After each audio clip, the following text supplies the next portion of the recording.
said, we're gonna redo this recording once again. I guess you didn't see anything, so on your end, no loss, but I'm gonna try to redo this a little bit more effectively. And for today's part, we're gonna talk about Dynamo and automating some of that running to parameter tasks. This is just part one of the multiple parts that are going to be part of this series. I do want to focus on Dynamo because it's an available tool for many users. And like I said, we're going to do this in multiple parts. At this stage, I have part one is reading and rewriting information. And I'm going to explain a little bit of what goes on in this part. In my second part, we're going to go into rewriting information. I'll call this advanced. And the reason why we're calling it advanced is because we're not just going to rewrite the information, we're going to analyze information, we're going to deconstruct information, and we're going to rewrite parts of it. Often in a situation where we have to hand over certain information to the facilities management world, we have to rewrite information just because we're transitioning data from one location to another. Therefore, for example, certain links might not be accurate anymore. So we want to be able to do this systematically and not something that we're going to do manually across 10,000 assets in multiple parameters. In this case, part one is going to be very simple. We're going to read information and we're going to write this information in different location. The reason why we want to do this is because obviously there's a lot of valuable information already. If I go into my Revit 5, for example, if I select a storage tank, you're going to see that most of the times project will add labels to components. For example, the architects might label their windows, their doors, their spaces, their rooms. Any type of component might have a label associated to that. It's just going to make sense that they're going to do this in a way that's specified by the project. In addition, sometimes we're going to go and we're going to fetch components from the manufacturer's website that are very precise. They're going to have a lot of information such as manufacturer, the model, and blah blah blah blah. This is going to be true across many of the equipments, many of the mechanical assets. So once again, we can kind of see bell and gossip, providing what the manufacturer, what the series, what the model is. All this information is very valuable. However, when we hand over this information to the FM world, we don't want these non-technical people, and when I say non-technical, it's people that don't necessarily have BIM expertise, to have information scattered all over the place. For example, we might have some information here, then I might have some type properties, and we can kind of see this information is all scattered all over the place. You don't know which one is accurate, which one is not. And therefore, we want to consolidate all of this within a more tailored approach where they have all their information in one place. This is often why we're going to create specific parameters for the specific clients. Let's say X University, we're going to call these XU underscore contact underscore manufacturers underscore tag serial, whatever you want to call it. In this case, we're using BIM 2020 as an example, just because I taught this class and it's part of that curriculum. So I'm doing this a little bit more broader. I'm trying to read a little bit more audience. I think there's going to be benefits in having this value. And down the line, we're going to build up on this knowledge. There's going to be a lot more to see with Dynamo and automating some of these more advanced things. So that being said, we're going to try to read some of this information. For example, the label information that we have within our models, the manufacturer's information, and we want to rewrite it systematically. I don't want to be going here and copy pasting this. Potentially, I could be creating a schedule and I could go into mechanical equipment in order for me to get to all this information. For example, I might get all this information here. I might be able to get the manufacturers, I might be able to get the family, for example. I'm going to reorganize this later on. The type, in addition to having more information such as mark, So let's say all of this scattered information is here. We can kind of see, I could go copy paste, but in a very large project where BIM is going to have a lot of value, there's going to be a lot more than these 10 to 15 components that we see here. Might not even be that. We have 2, 6, 8. So not a lot of components, but in a real project you would have a whole lot of more components and of different type, not just mechanical equipment. We also have pipe accessories in this case. We're going to have air terminals. There's going to be so many components. The last thing you want to be doing is manually typing all this and copying pasting all over the place. It's one way to do it, but it's not the most efficient way.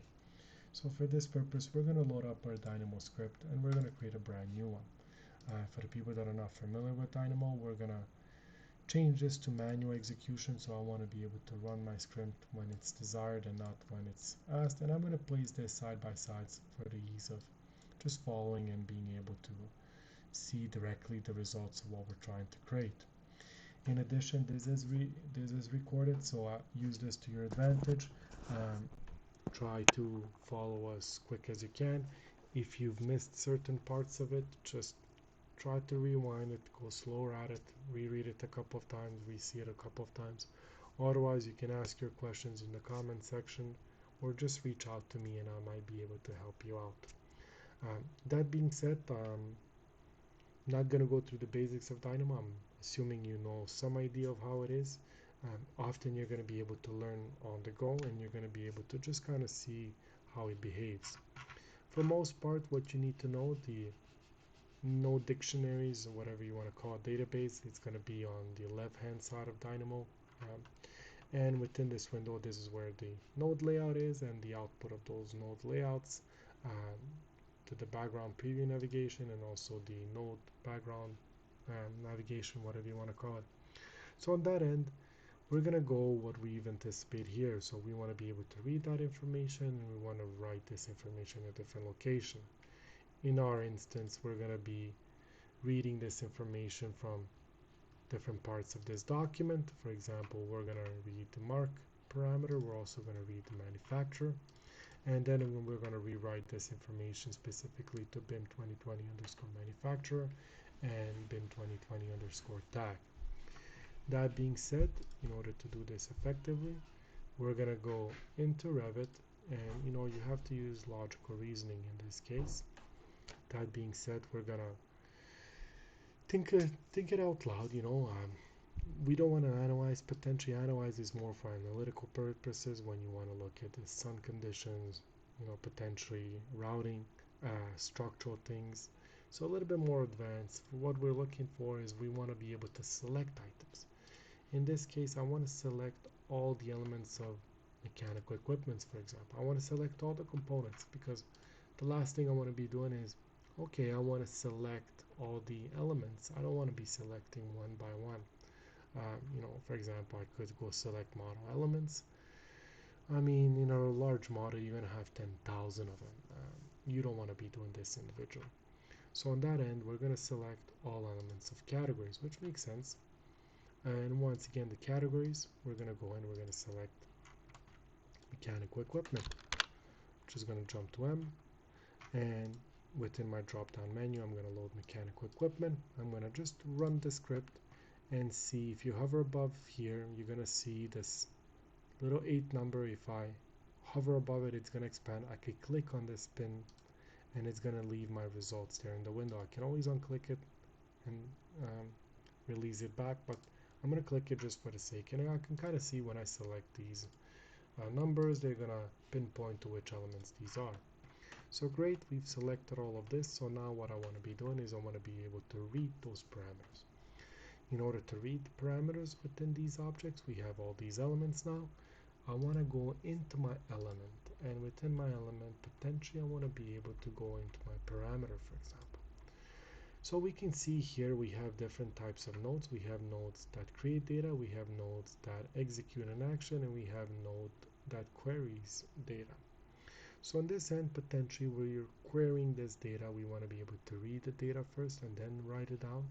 In this case, we can see that we can get the elements parameters by name, but this would only get the parameter. It doesn't get the value yet. Usually what you would have to do is you would have to create this, and then you would have to create the value. So this would be my parameter, but there is a faster method in doing this. So essentially what I want to be doing is I don't want to necessarily go into this parameter node yet, group yet.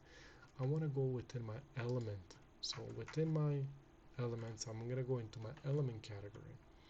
And you're going to see you have a node that's called get the value of one of the elements parameter by name.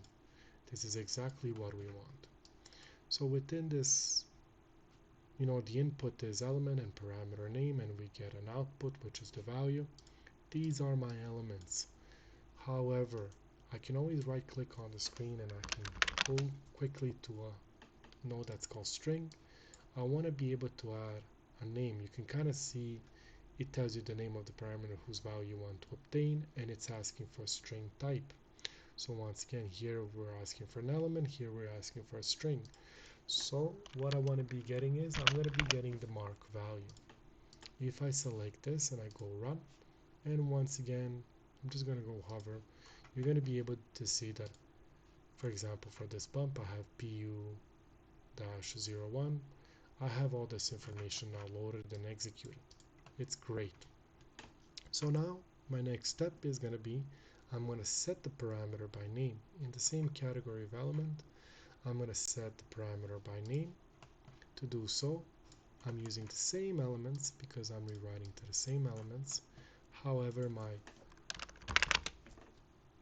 value will be a little bit different. In this case, we're looking at the value that's called BIM 2020 underscore, and we're going to modify this one specifically. When you see values in orange in a list, this is signifying that it's a string type.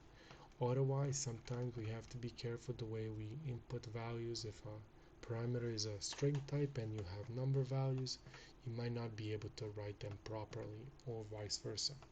So once again, we have to be a little bit careful. In this case, these are strings, so I can just relate them here directly. So now if I run my script, you can kind of see that within this category, it tells me just, again, those same elements. It doesn't give me a lot, but it does provide me with a list of elements. That means that it's been executed. So now if I re-click this, you can kind of see that my mark is here, but also in the other location as well. So we have succeeded this part. In addition, if I go to my schedule, we can see that my schedule now has all the tags copied in the correct location, which is exactly what we want. However, now we have to go fetch type parameters, which is a little bit different than the instance parameters that we were looking at here. So in order to do this, we're going to take a very similar approach. The approach is going to be that we're going to be reading the parameters value by name, and I might just select both of these by selecting, I believe, not control, with shift to select both of them. I'm going to control C and control paste. You can kind of see that I'm fetching the same parameters. Everything's relayed the same way because I've copy pasted this. I didn't want to recreate it by looking at it through the list. However, the value that I want to get is the manufacturer. So this is my parameter that's located right here in my top parameter.